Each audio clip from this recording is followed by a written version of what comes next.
Good morning, good afternoon, good evening, whatever time of the day that you are joining us. Thank you so much for doing so. This is another episode of WJ Live, powered by the Western Journal, and where I just found out that haircuts are not a work expense. My name is Brian Chai. I am the Deputy Managing Editor of Features here at the Western Journal. To my left, I have Deborah Van Kempen, Associate Editor. Yes. Sorry. And to my right, I have Andrew J. Shasha, crack reporter for the Western Journal. We've got several interesting topics today to cover, and I'm just going to get it kicked off, guys. So yesterday, was it yesterday? Yeah, yesterday was Tuesday. Yikes.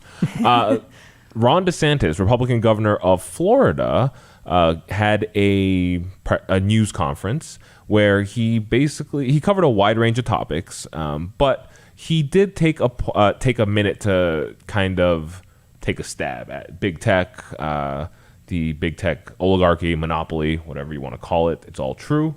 So the part that I want to focus on for now is when DeSantis brought up the Hunter Biden story, which, if you're unfamiliar, Hunter Biden was involved with some pretty shady stuff. The New York Post reported on it, and everyone, Twitter, Facebook, whatever, kind of refused to let that news story proliferate on the basis that it was a hacked server or some nonsense like that. So DeSantis said the Hunter Biden story was true, which was true. Okay, we now know it was true, and the typical corporate media outlets, they just chose to ignore it. Obviously, they wanted to beat Trump. They've had a view on the election. They didn't want to give it any air. So we rely on social media to go around that, not let corporate legacy media outlets control the discourse and let us speak. So you had the New York Post to run it because big tech put their, I can't read today. And you couldn't get any traction. You couldn't get any reach on that story because big tech put their thumb on the scale. And it was right around there that DeSantis landed quite the zinger against the establishment media. And we've got the video clip for you guys. Information. Are you kidding me? You're trying to tell me if there was hacked information that could damage me, you guys wouldn't print it? Give me a break. You can whiz on my leg, but don't tell me it's raining. You guys would print it every single day if you could. And big tech would allow it to proliferate every single day, 24/7. So it's not being done on a principled basis. So, yeah, you can whiz on Ron DeSantis' leg, but don't tell him that it's raining. Classic line. Yeah. Stolen, but fantastic. Very well delivered. And if you have an opportunity to watch that whole conference or the news conference, it's worth watching. DeSantis really nailed it. I thought he did a great job. So it did get me thinking, watching that news conference. DeSantis was clearly channeling some Trumpism. You know, there was some definite Trump vibes with the way he was dealing with the media. And I thought he did an excellent job taking sort of the best things Trump did when it came to fighting against the mainstream media without, look, say what you will about Trump. Sometimes he went a little overboard with the way he treated the media. Most of it was well-deserved by the media, but Trump has no problem pushing the envelope. Ron DeSantis was a little more reined in. I thought he did an excellent job, which made me think. Right now, it is, February 3rd? Mm-hmm. February 3rd, 2021. We have a little less than 3 years over 3 years, until we hit the 2024 election. That being the case, it is obviously, to put a caveat on all this, very, very early talking about 2024. But I do think Ron DeSantis has emerged as a legitimate candidate for a GOP candidate to run against Joe Biden, or if he doesn't run for a second term, whoever the Democratic nomination might be. So, Andrew, I'll kick this over to you. DeSantis 2024, any thoughts? And if not him, who do you think might run? No, I think he is absolutely somebody that we should be keeping track of and that we should be watching, that the American people at home should be watching as often as possible. He's definitely a contender. I think people have had some up and down views of how he's handled the pandemic, but that's largely a result of the media who, as he said, have given him the worst shake ever, compared to people like Newsom in California and Cuomo in New York, who absolutely botched this thing and have been hailed as heroes. Yep. And so I would absolutely say that he's someone who, he doesn't fit in a box. He's not he definitely sounded a little bit Trumpian there, but he is not someone who has kissed the ring for anyone, whether it's the far left who has wanted to hold him accountable for who knows what, who knows when, and he has not kissed the ring for the different factions in the Republican Party. He's very unique, and he's definitely a strong contender. Yeah, Deborah, Yeah. what about you? Yeah, I would agree. I remember we ran a story on him. I think it was a few weeks ago. He had a run-in with a CNN reporter, I believe, who just asked him about his COVID vaccine rollout process. I remember that. Yeah, and he basically was like, "Look, I did my job perfectly well. The healthcare providers are doing their jobs. I don't know what you want from me." And they were trying to throw it in his face and be like, "Oh, he talked bad about us," but he was really just giving it to him like it was. And so I agree. I think he would be a great contender. I could also see a lot of people giving their support for either Josh Hawley or Ted Cruz. I think that they've both turned out to be pretty big voices this year. Yeah. And I think that a lot of people would stand behind them. Yeah, we talked in 2015. I wasn't with Western Journal at the time, but people have spoken so widely about how large the candidate pool was in 2015 going into 2016 for the Republicans. And then, only to be completely usurped in the last election cycle with the Democratic primary. What was it, 20 some odd candidates? I mean, I have no doubt in my mind that the Republican primary is going to be awash with candidates. Yeah. Stacked. Yeah, I do wonder. I like Hawley and Cruz too. I'm personally a fan of Dan Crenshaw. I don't know if he has any presidential aspirations right now. Obviously, like I said, 2024 is still so far away. This could all change. I do like that you brought up the COVID rollout or the vaccine rollout because it is, and you mentioned this as well, Andrew. It is really jarring seeing how Gavin Newsom, Democratic governor in California, Andrew Cuomo in New York, Democratic governor in New York, they both were lauded by the mainstream media for how well they did, and yet you look at the raw numbers. This isn't even like a left versus right thing. This is just looking at the stats. Florida, who opened up, let the economy kind of flourish a little bit under all these lockdowns. DeSantis did a great job. I want to say Florida's death rate was probably a little higher than New York and California, but that can easily be attributed to the fact that Florida has a generally an older population than California. Snowbirds are huge in Florida. Exactly. Okay, so I want to take a step back now from specifically 2024 and look more broadly at the GOP. So aside from DeSantis, Deborah, I'll kick this over to you first. Yeah. What type of leadership does the GOP need right now in sort of this, as the Republican Party is navigating sort of a post-Trump landscape? Yeah. I think that we need leaders that are willing to take a stand more than they have been. I think that a lot of the reason why the Democratic Party was able to get seats in the House and in the Senate is because they kind of sent out their message to people as a party that was for the people, as a party that was going to change things and, that was going to make things just better for people in terms of social justice and in terms of, all these woke things that they have out there. And I think that the Republican Party, first of all, needs to stay away from all that. But I think that what they do need to do is they need to appeal to the majority of people that don't actually believe in those things, that believe that there are ways that we can be better without having to resort to activism and without having to resort to this critical race theory that's going around right now. And I think that we need leaders that are willing to stand up and be fighters. So you're basically saying you want to lead the GOP.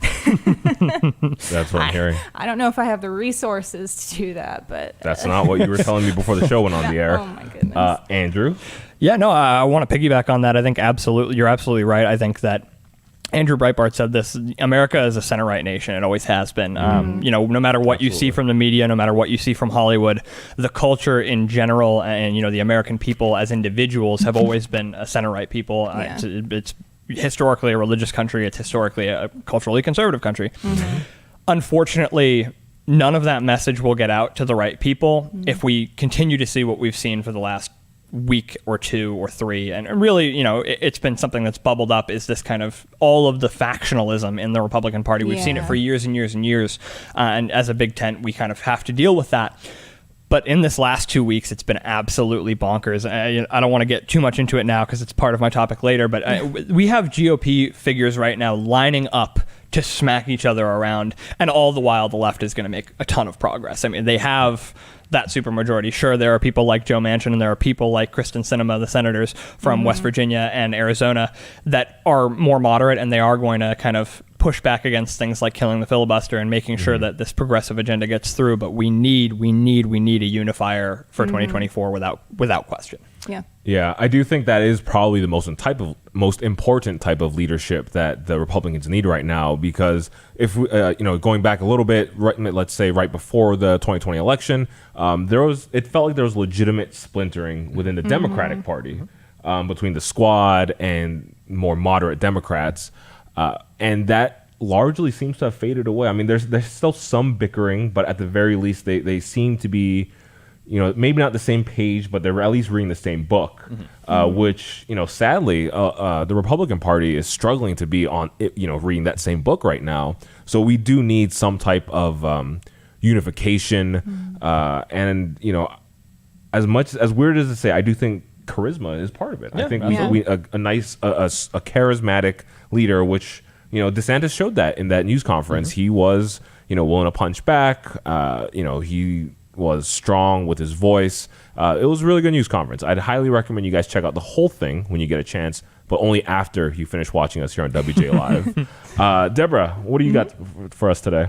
Oh man, I have something great for you guys. You're going to love this. Excellent. So we just got a report. Well, actually, it was based on a New York Times article that I believe you pronounce his name Kevin Roose did. And he supposedly surveyed experts on disinformation, which I'm not really sure what that is.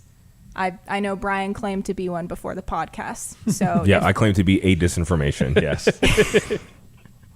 If that's any indication to you, then yeah. Anyways, so basically, these experts are calling for Biden to assemble a task force on disinformation and domestic extremism that would be led by a quote-unquote reality czar. That's the job I want. Yes, the reality czar. But essentially, they want the government to be able to meet with leaders of big tech platforms and push for structural changes that would help these companies tackle their own extremism and misinformation problems. So I was reading this and I was like, that sounds an awful lot like censorship to me. And, now that we're getting the government involved with these private companies to determine what people are not allowed to say on the internet, like even the writer of the article admitted that it was a little bit dystopian. So I just wanted to ask you guys, Andrew, I'll start with you if I can. Do you think that this has any likelihood of happening while Biden's in office?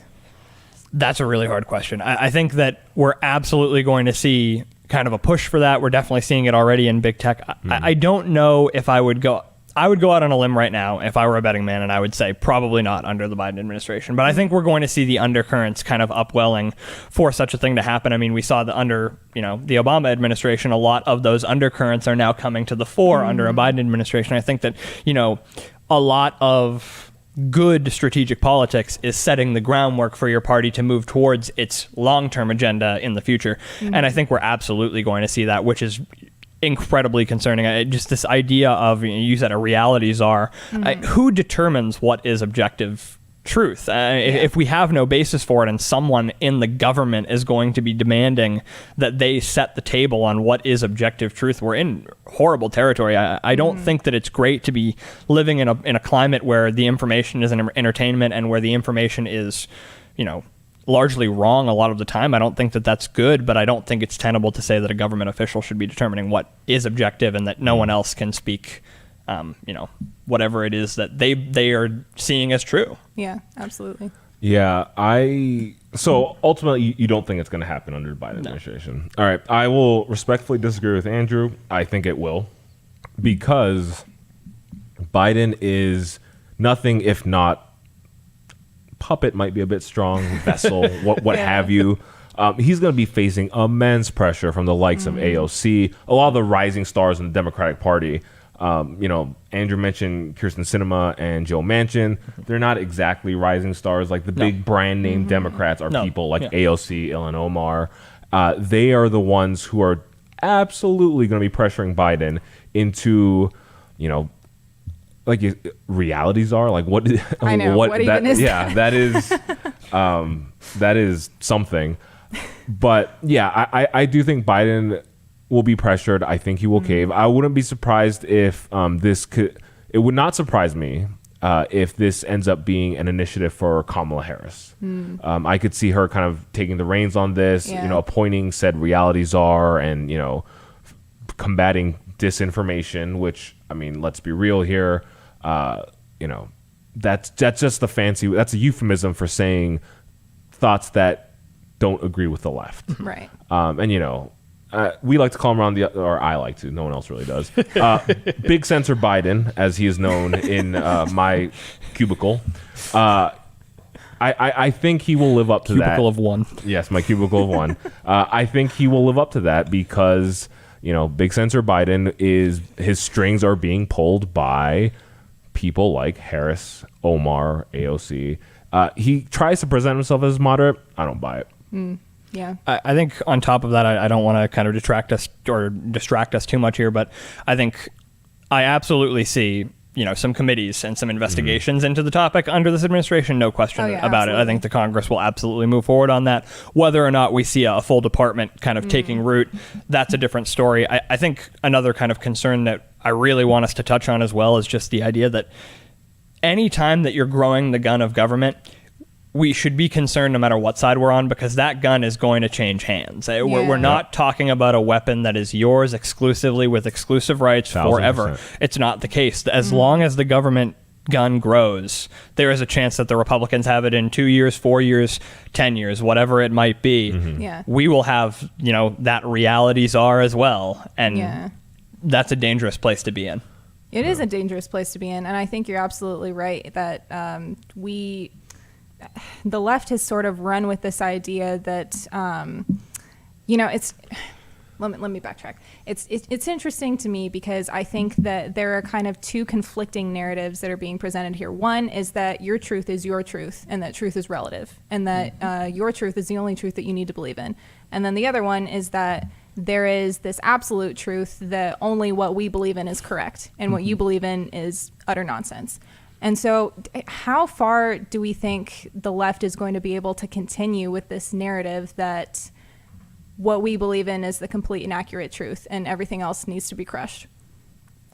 I think it'll go pretty far, but ultimately I do think it's sort of a snake eating its own tail. Eventually all this, leftism, especially when it comes to you brought critical race theory earlier, identity politics, a lot of the stuff that their truth kind of comes from, eventually it turns around and bites them in their own butt. It's only a matter of time before, when you celebrate, when the left celebrates transgender lives, it's gonna be like, oh, what about the black transgender lives or the Asian transgender lives? It'll keep splintering to the point where it is. I already think it's unsustainable. I think it will eventually splinter to the point where it's, it will just eat itself. I don't want us to get to that point because that's a very scary thought. But I think that's the path the Democrats are headed on, or the left is headed on specifically when it comes to their rationale, their philosophy, stuff like that. Yeah, no, the left is collectivizing itself into individuality. It's the most ironic thing that you could ever possibly see. Yep. They have literally decided that we need rights, so-called quote unquote rights for all of these groups, and the groups get smaller and smaller and smaller. We're already talking about groups when we're talking about black trans lives. We're talking about groups that account for 0.001% of the population. Right. We are grouping ourselves back into individuality. It's absolutely insane to me. And so you're absolutely right, Brian. I mean, it's a fire that never stops eating. Yeah. We talk about the Roman Empire in history. You talk about that it's as long as there's expansion, eventually you run out of things to expand into. The moment you hit, your first roadblock on the wide scale, everything collapses back in on itself. It's completely unsustainable. Yeah, and it's only going to get worse as we see more and more of these socialist Democrats that are coming into the party. And Andrew, I know that you wanted to talk about several. Yeah, absolutely. I think just coming from that topic, we've heard so much about this disinformation topic under the Trump administration that, Trump was an assault on the First Amendment. He was keeping real good information from the mainstream media from, hitting Americans' ears because, the mainstream media never lies. And because he called them out, he was throttling their information. On the other end, we have heard nothing but drivel about how conservatives, and I would agree that, some of the claims that have been made about election fraud, maybe they're not accurate. But we have heard nothing but this narrative for the last 3 months since the election played out, that there are all these conspiracy theorists on the right, and that's what all this disinformation, conversation sums up to in the end, is that Democrats are going to say the disinformation is on the right, and we're going to get a hold on it so that the right can't speak. And the first target is Marjorie Taylor Greene from, I believe, Georgia, freshman representative. Now, completely fair. I think the fact that she's been caught in the crossfire is fair. This is a woman who has said that before she was elected, that the Pentagon bombing on 9/11, she's not so sure that location was bombed on 9/11. She believes in the QAnon conspiracy. She has spoken about, the Israeli state and the Jews using, technology that America has sent and sold them, military technology, space lasers to, hypnotize the population in the United States and to support. It's ridiculous, some of the things that she believes. And so I absolutely understand why it is that Democrats have pointed her out and said, she's a problem. She's dangerous. I think that what she believes is dangerous. But that doesn't mean that you get to silence her. And it doesn't mean that the Democrats are absolved of blame here. Because the most embarrassing thing about this is that they are projecting like you would not believe. We have seen for 2 straight years that freshman representatives like Ilhan Omar and Rashida Tlaib were an absolute nightmare in terms of truth. We saw with Ilhan Omar that conspiracy theory came out of her mouth every 5 seconds. One of them being, funny enough, we're talking about anti-Semitic conspiracies with Marjorie Taylor Greene, an anti-Semitic conspiracy theory with her as well, with the claim that, everything that gets done in American politics on the conservative side of the spectrum is, quote, all about the Benjamins from Israel. It's about Jewish money. There's this secret Jewish global cabal that is just funneling money into the United States government and buying influence for the Jews. These ridiculous claims from a left-wing figure, a left-wing fringe figure, and it's all that they want to talk about. So I'm going to pull up some tweets here and we're going to read them off, because Ilhan Omar, completely tone-deaf projection, decided today that she wanted to speak out against Marjorie Taylor Greene for what she said. So we're going to show you that tweet right now. Republicans' desperate bad faith ploy to justify bigotry must be defeated. They cannot succeed in bullying their way out of accountability. That's why this vote matters. So we're talking about in Congress right now, they're already talking about stripping Marjorie Taylor Greene of her committee assignments because they don't believe that she is deserving of, serving the American people. Feel how you feel about that. But this woman is going to be the arbiter of whether or not she is worthy. And because Republicans have brought it up, she wants to talk about how, they're just avoiding accountability by pointing out my past flaws. Of course, we have other tweets from her friend Rashida Tlaib, who is saying very similar things, that essentially Ilhan Omar, her previous behavior is a distraction. We don't need to talk about that right now. And so we have this tweet. Let's be clear, this false equivalency is a pathetically desperate smear rooted in racism, misogyny, and Islamophobia. Marjorie Taylor Greene has incited violence against her fellow members of Congress. She's unfit to serve, even by today's GOP standards. So when we're talking about this conspiracy theory nonsense from the left-wing fringe, we're seeing that they didn't even apologize when this was the case last year. We saw, I don't have this tweet available. Actually, I do have this tweet available. Never mind. Can we show that tweet as well? We have, on the apology for Ilhan Omar, a non-apology. Anti-Semitism is real, and I am grateful for Jewish allies and colleagues who are educating me on the painful history of anti-Semitic tropes. She goes on to talk about how she unequivocally apologizes for what she said and who it offended, and then goes on to say, in the same tweet, if you could go further down on that tweet, she completes it by saying, I want to talk about the political influence in this country that says it's okay for people to push for allegiance to a foreign country. I want to ask why it is okay for me to, why is it okay for me to talk about the influence of the NRA or fossil fuels or big pharma and not talk about powerful lobbying groups this is influencing policy, or that is influencing policy. So she's essentially saying, I'm sorry you were offended, but I want to talk about how the Jewish cabal is funding American politics. Yeah. And what was the Democratic response at that time? It was to say, we're going to have a resolution that we vote on to condemn anti-Semitism and Islamophobia. Because the response pointing out that Ilhan did this, that Omar did this, was Islamophobic. It was Islamophobic to point out that she was anti-Semitic. So instead of calling her out by name on the House floor, they vote to censure any anti-Semitic or Islamophobic remarks. They completely dodge accountability. So what I want to ask first is offensive stupidity. Why is it always a learning opportunity when it's Democrats, and a moment for punishment and absolution when Republicans do it? Brian, why is this? I mean, you nailed it on the head. It's a double standard. Actually, I vividly remember writing a story for westernjournal.com. I don't write very much anymore, but you can find my stories. They're just the best ones, so that's how you can know I wrote it. But yeah, I wrote a story about Tlaib and Omar sharing this drawing from a cartoonist, and the cartoonist literally was in like a Holocaust, it was basically like a Nazi drawing competition, and they just shared it. It just blew my mind that they're so tone deaf, and that's really what it comes down to. Democrats are tone deaf. They don't want to be better, and frankly, with the way the media, the way mainstream media holds Democrats accountable, they don't need to be better. No. That's the problem. And why be better when you don't have to? And that's essentially the mantra Democrats have adopted in recent years. I want to say I most vividly remember it with the Obama administration, when the media will make every excuse for you, cover every single one of your faults. You're free to make more faults.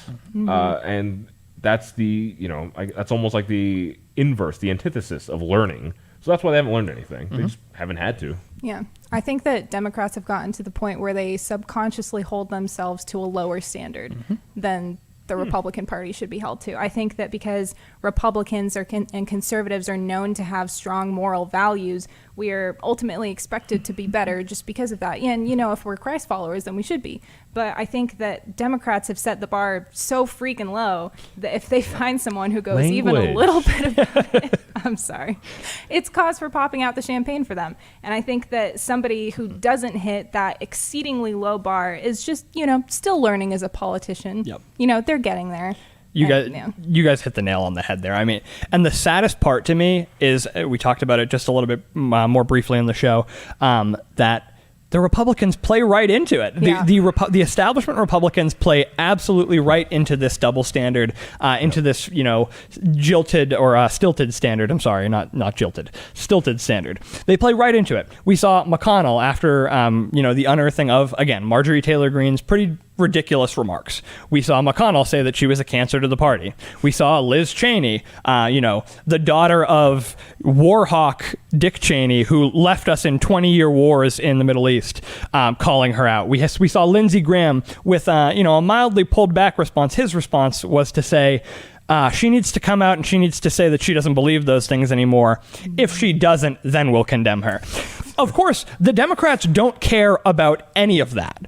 Their response when it comes to their own party, no. When the Republicans make this move to be holier and to be better and to hold their own accountable, does it score them any points with the Democrats? Absolutely not. In fact, Pelosi today, Kevin McCarthy has been kind of leading up, because he leads the GOP minority in the House. He has been heading up kind of the talks on how they're going to handle Marjorie Taylor Greene's behavior.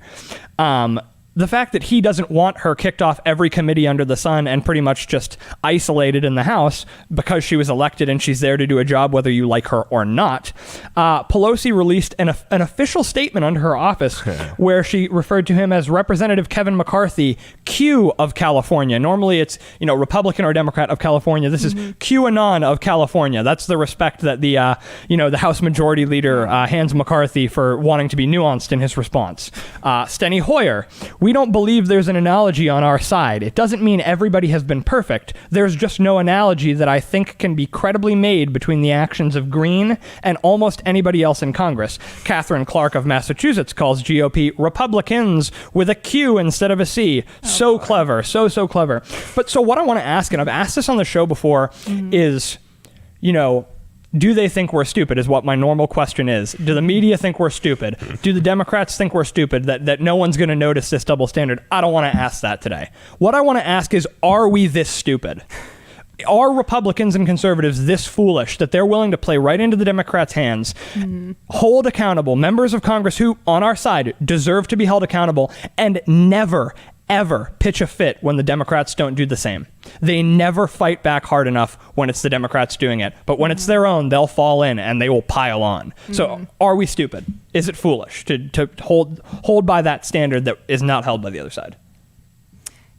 You know, we kind of talked about this a little bit yesterday, actually. We, as a Republican Party, we kind of have this sense that we want to be virtuous and we want to rise above all the petty negativity and we want to lose gracefully. But, you know, at the end of the day, we're seeing that approach is not getting us anywhere. No. And in fact, it's kind of moving us back. And I think that, in a sense, we have been stupid in the way that we've allowed this to happen to our party, in the way that we have kind of bought into the very narrative that we're telling people not to buy into. And I think that we need to be willing to rise above, yes, but we also need to be willing to win. And I think that to do that, we need to be willing to fight really hard for the issues that matter to us. And we can't be willing to just step back gracefully when we don't get those things. Yeah, I don't think, well, establishment Republican leadership might be stupid, which is kind of harsh. I don't think it's so much stupidity for a lot of them as it is self-preservation. You mentioned earlier how, you know, America is a center-right country, and I think that's absolutely true. So if you look at any representatives or senators who are not in a deep red or deep blue state, that essentially means they are in a purple state.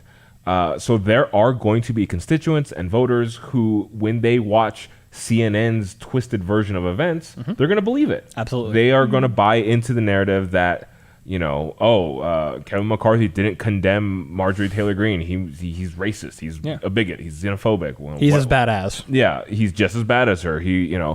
And as demonstrably false as that is, there are voters who are, you know, you expose your, you know, the whole, you stare into the abyss stares into you. You watch that kind of coverage long enough and you believe it. Your mind starts to believe it. And I think for all the representatives and senators in those purple areas, you know, that's a genuine concern. So is it cowardly? Sure. Stupidity? Not so much. I think there is a genuine sense of self-preservation, which obviously that flows into a much bigger discussion of if that's even the right move, because you can either really stand firm with your principles and the truth, or you can not and keep your position. Obviously, the flip side of that being, if you lose your position, then Democrats are taking over, and that's just as bad. So it is a genuine conundrum, I think, for a lot of Republicans and GOP who are trying to navigate these crazy waters. And honestly, that just comes down to mainstream media. That is such, you know, it's something that I really appreciated Trump for waging war with, because it is such a silent influence, such a massive silent influence that, you know, Republicans, instead of fighting back, have genuinely just seemed to play along with their rules. And that's where I think a lot of that stems from. And so just before we close out, I just want to ask, I want to go back to you, Brian, on that and follow up. So is it a good strategy for the Republicans? Is it smart to play the coward and kind of hold back and hold the line, understanding that maybe we'll hold some positions down the long haul? Or is it a fight back as hard as possible and kind of allow yourself to become a little bit more like the left in strategy only? If pressed, I'd probably lean a little towards the latter. So, you know what? You never want to stoop down, you know, as Deborah so eloquently put, to the lower standards of the left. Yes. Sometimes you might have to do that. And as a principled conservative, it pains you to think that way. Absolutely. But reality is reality. That might be the only option. Absolutely. Yeah. Cool. All right, guys. Well, that has been another episode of WJ Live, powered by the Western Journal. And actually, this is the first episode we've produced without our all-star producer, Kayla Kunkel. So hopefully she's watching. Hope We really don't want to do it again. We miss you, Kayla. So yeah, like I said, this is WJ Live, powered by the Western Journal. You can catch us every weekday at 5 p.m. Eastern, 2 p.m. Pacific. For those of you who are joining us on YouTube, you can actually do us a huge favor. You can also follow us through your preferred audio preference. Yeah, wow, I butchered that. I'm sorry, guys. They already ran the graphic. No ding, thankfully. You can catch us at youtube.com. Hit the subscribe button. Make sure to hit the bell so you're notified when new episodes go live. If you are watching us on YouTube and already doing that, you can go to your favorite audio podcast subscription, Apple, Spotify, what have you. You can subscribe to us there. If you could, leave us a 5-star review. That would be much appreciated. And finally, you can support real journalism by going to westernjournal.com/join. That way you can contribute to us directly. That helps us keep the show going. It helps us keep producing more articles and bring the truth to you. Thank you so much for joining us, and we will catch you guys tomorrow.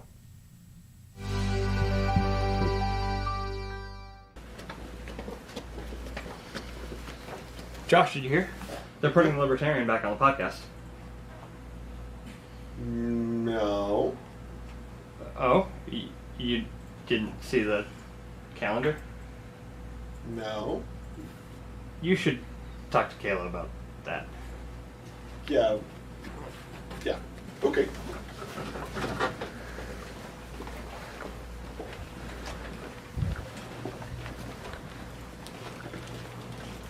So, who's on the show Tuesday? You and Joe. Yeah. Like he's back. Yeah, no, you and Joe. You The should Libertarian? Yeah, Libertarian Joe. He's not back. You should just go in the studio and check it out. You're messing with me. Okay.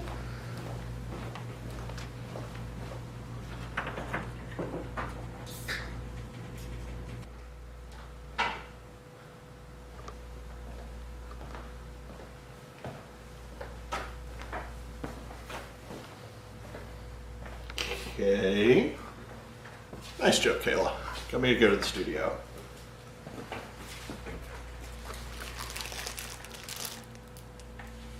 No!